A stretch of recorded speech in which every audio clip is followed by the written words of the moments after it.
Now this. Later this month, President Trump will make his first foreign trip since taking office. He goes to Israel and Saudi Arabia. Joining us now, former mayor of Shiloh from Israel, David Rubin. David, welcome back. Thank you, Stuart. What's going on here? The president goes to Saudi Arabia and Israel. Is this a new peace process?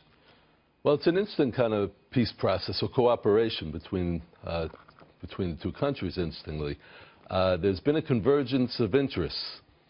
Israel and Saudi Arabia both are very concerned about the terrorist threat and the nuclear threat from Iran, and at the same time are concerned about the extreme Islamic terrorism. So there has been that convergence. Both Saudi Arabia and Israel were very, very upset with President Obama because Obama was adamant about getting that Iran deal at any cost. And he did get that.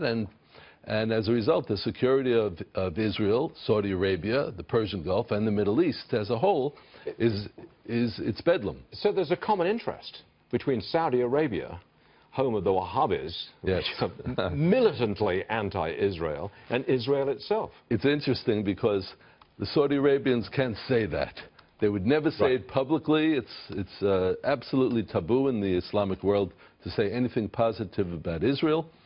But I believe that if Israel needed to attack Iran, to attack their nuclear facilities at some point in the future. So that's a possibility? They'd cooperate? They would have the airspace, I believe, over Saudi Arabia. The Saudis would give them the airspace, allow them to do that? I believe so. They would never say so, of course. Yes, but that is wildly different from anything we've seen in the past.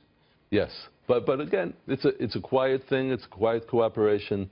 If Israel were to do such a thing, the Saudi Arabians would be out there pushing UN resolutions against Israel, crying fire against Israel. But that situation, yes. Is there something going on under the surface here? Because the leader of the Palestine Liberation Authority...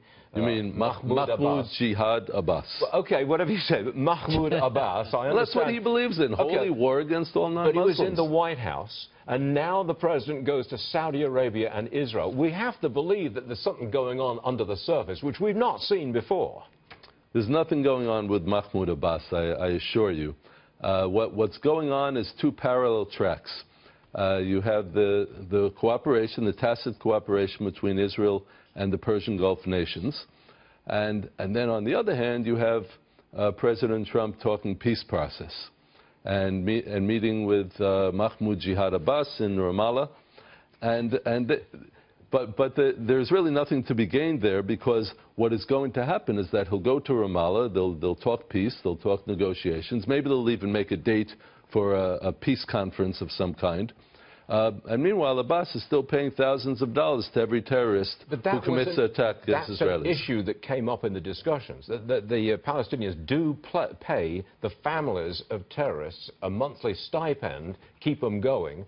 And President Trump, I believe, said, knock it off. Don't do that. That gets in the way of things.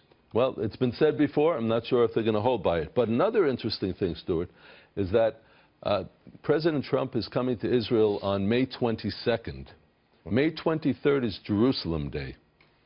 Jerusalem Day is a national holiday in Israel when we commemorate the reunification of Jerusalem in 1967 in the Six-Day War under Israel's sovereignty.